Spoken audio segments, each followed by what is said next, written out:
दाँतमा किरा लाग्छ के?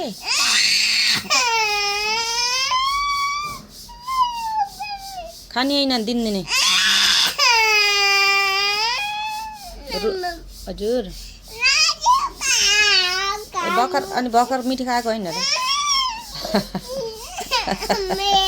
तिमीलाई नयाँ चाचा किन दिने हो? ललिपप भयो हुन्छ मिठी के अरे नयाँ चाचा नलाउने एक दिनमा कतिवटा ललिपप खान्छौ? दुईटा हैन तिमी धेरै खान्छौ एकचोटि हाँसा अनि किनिदिन्छु ललिपप भयो